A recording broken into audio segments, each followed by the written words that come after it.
I'm here. You are on the pen. Wegovy, Saxenda, Victoza, Trulicity, Mounjaro, Zepbound compound, that pen, that's what we talk about here. And we are live today to discuss a very interesting topic that started to develop post-earnings call. So we had an earnings call from Eli Lilly on Thursday of last week. Tons of news. Thank you for all the kind comments over the last few days on what it was amounting to really one of the biggest weeks in On the Pen history. So this weekend, while I was out with the family, received some correspondence from some people about some cease and desist letters that were being sent out by Eli Lilly. The copy of one that I received is pretty well redacted, so it's hard to tell who. It's impossible for me to tell who that went to. Hey, Sabrina. Hey, Sue. How are you today? Thank you for being here. So we're going to talk a little bit about the cease and desist letter that is available in the description of this video. You can go over to onthepen.com, read the article about it. The article I wrote is really sort of about how I think that that this is all sort of taking shape from Eli Lilly's perspective and what I kind of am foreseeing happening in the compounded world. Now, this specific letter, and I'll just read it to you, it says, on behalf of Eli Lilly and Company, I write regarding your ongoing promotion and sale of compounded Tirzepatide products in violation of the law. Hey, Lisa. Hey, Modestine. Good to see you. Under Section 503A of the Federal Food and Drug and Cosmetic Act, FDCA, it is unlawful to produce and sell essentially a copy of an FDA-approved drug that is commercially available. FDA's drug shortage website lists all doses of Tirzepatide products, Mounjaro and Zepbound, as available. Because Lilly's Mounjaro and Zepbound are commercially available, you are not permitted to make, market, or sell compound Tirzepatide. We therefore demand that you and your affiliates immediately cease the manufacture, promotion, and or sale of compounded Tirzepatide, and that you confirm in writing no later than August 16th, 2024, that you have stopped all such activities. Lilly looks forward to your prompt response. Lilly reserves its rights. Sincerely, Tabitha J. D. Paulo. And Tabitha on behalf of Kirkland and Ellis, LLP, and affiliated partnerships. So here's a couple things that we don't know, right? We don't know how many of these were sent out, and we don't know exactly to whom. We just know that they're being sent out. Now, we reported on this over the weekend. Obviously, the story is starting to take place. Now you have big media on this story, so I think you'll probably start to see articles popping up on this in the coming days.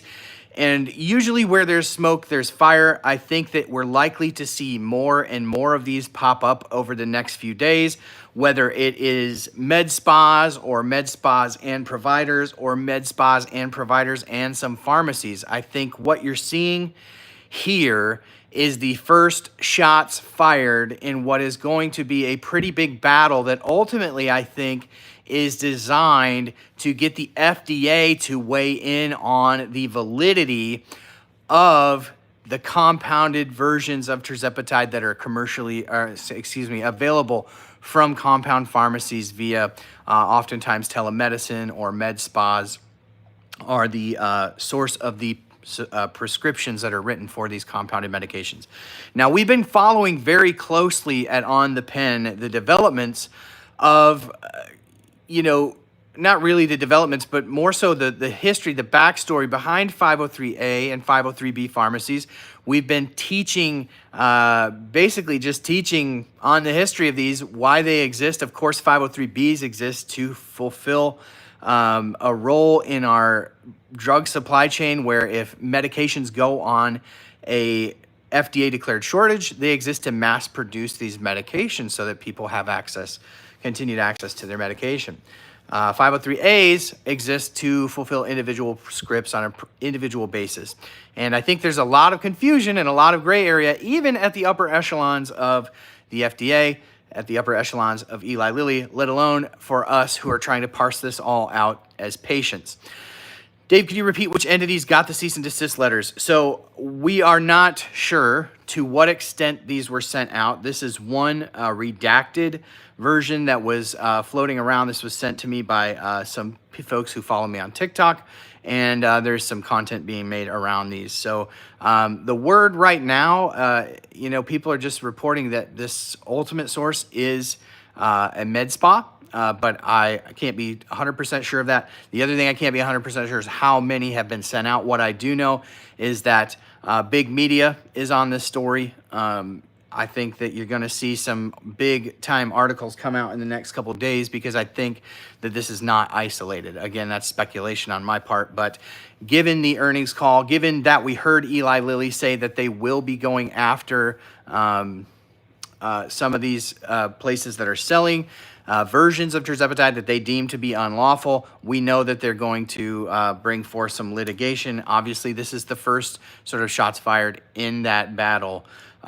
More to come when we find out who, where, to what extent. Again, with big media being on this, they're going to have the assets to deploy to get to the bottom of how many of these letters are going out, to whom, and then we'll sort of be able to parse out better what the implications are. I think right now, if I am a 503A pharmacy and I am operating under this idea that I will just be able to make a Tirzepatide plus B12 and just make it in perpetuity, I think that Lilly has a very different position, and I think that they will be very aggressive in enforcing what they see to be a infringement upon their intellectual property. Now, I'm not taking sides here. I'm just trying to share the information that I've learned over the last year about this. If I were in the compounding world, I don't know that I would feel super comfortable right now. Even if these just went to med spas, I think it's an indication that they're going after some low-hanging fruit, right? Med spas do not have a vast legal arsenal to go up against Eli Lilly's printing press of money and army of lawyers. And so obviously I think they know that they can shut some of these down very easily. But if they're going after pharmacies, that will be interesting to me, because then they're going to likely be up against not just the one pharmacy, but probably entire coalitions of pharmacies. You see the National Association of Compound Pharmacies, I believe. They've been kind of loud about this. So it will be interesting to see what happens over the next few days and couple of weeks here to see how this sort of progresses. I hope the legitimate compound pharmacies can fight back. This is a lifetime drug that needs to be accessible to the average person, not the ones who can afford the high cost. I agree. I would also say that we operate in a system where people have to abide by the law, and I feel like the law that is written around this stuff is pretty gray. And so I think this is definitely a move by Eli Lilly to get the FDA to weigh in on whether this shortage is actually over. And as Sabrina points out here very astutely, it is extremely important for us as patients to continue to report the shortages that we are experiencing at the pharmacy level. Now, Eli Lilly would contend that their shortage reporting has to do with their ability to fulfill orders from distributors, wholesalers, right? And that it's not necessarily always going to jive with the situation at your local pharmacy. But what we've experienced over the last couple of years with this medication is that sometimes people have to drive 3-4 hours to find a pharmacy that has these medications available. Is that still happening? Are you experiencing that? Put that in the comments of this video.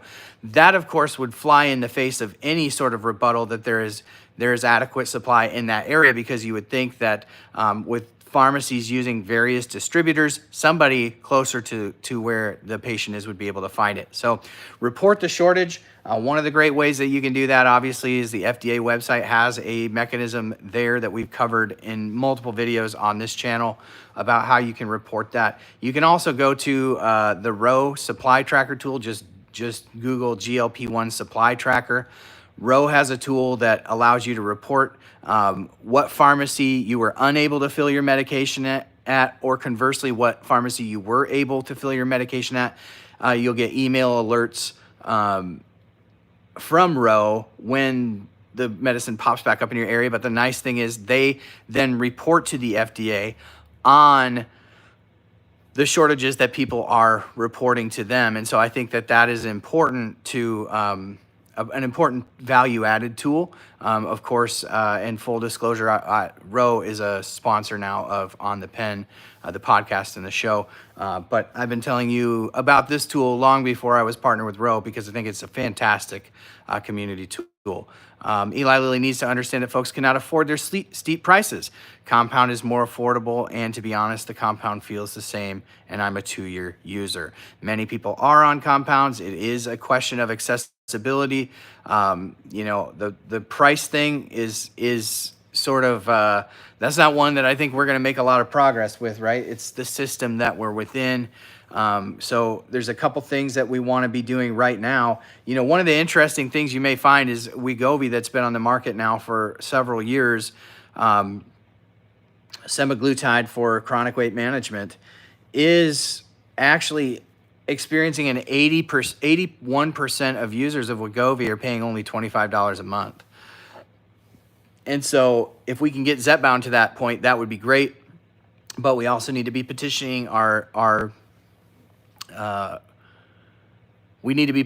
employers to opt in for obesity. So use the hashtag opt in for obesity.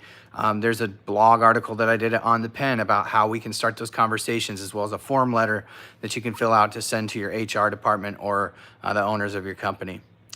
So it will be very interesting to see what kind of progress we can make together. If we we got vials released, that's huge for accessibility of the branded medications.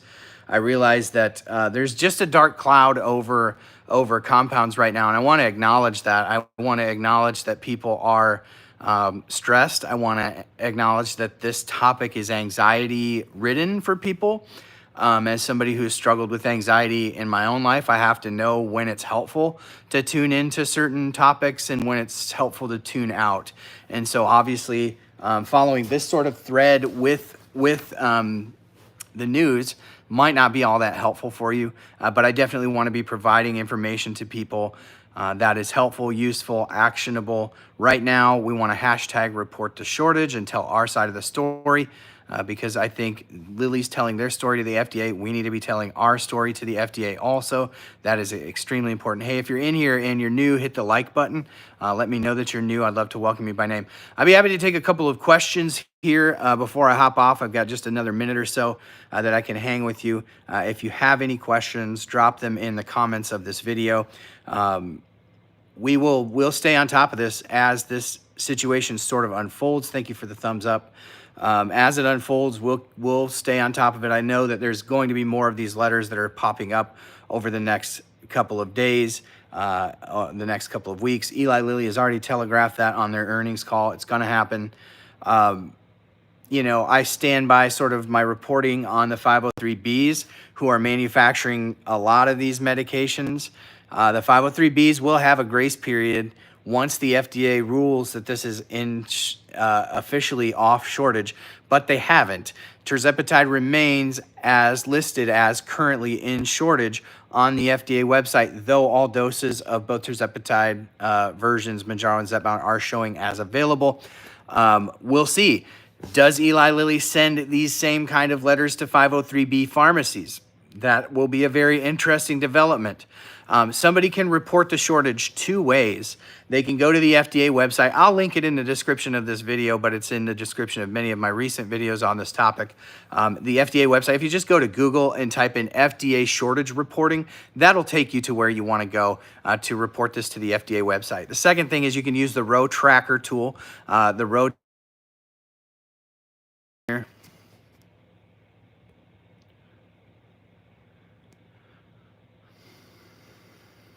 I'm not sure whether I'm here or not. If I am here, the Ro Tracker tool, ro.co/supply-tracker, or just do a Google search for the Ro Tracker tool.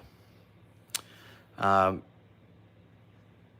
sure if I'm frozen on my screen here, so hopefully you're still hearing me.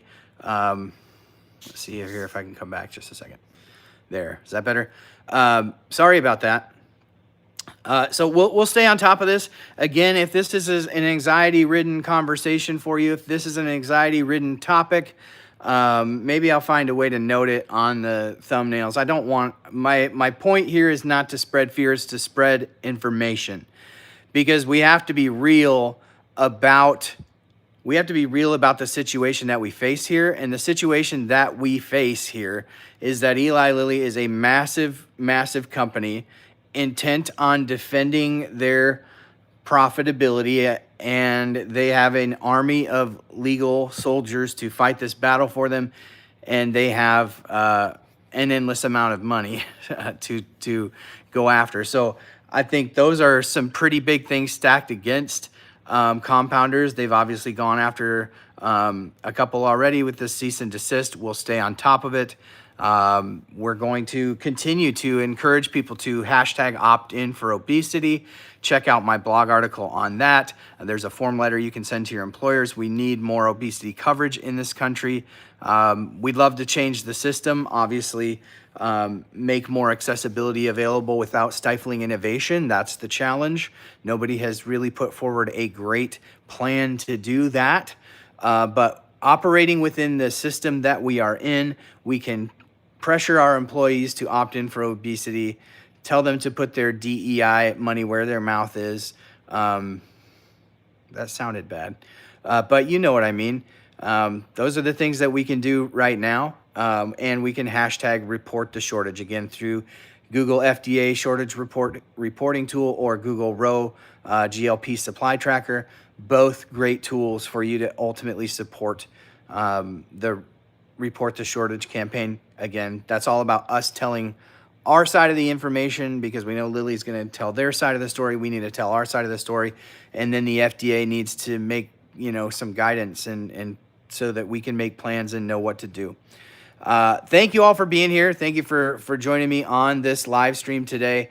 Really, really appreciate you all being here. Check out the articles linked in the description of this video. Hit that like button before you go, that thumbs up. If you haven't already subscribe to this channel. We give you all the latest breaking news updates. You're going to hear it here first, and you're going to see it everywhere else tomorrow, the next couple of days. We try to stay on top of this stuff as we can. Of course, onthepen.com is my website, where it's another great resource for you all to stay in touch with this stuff. Hopefully better news in the days to come. Hopefully we get some resolution and people can, bring their anxiety down a bit. But thank you for being here. Thank you for being the best part of what we do at On The Pen, and we will catch you on the next one.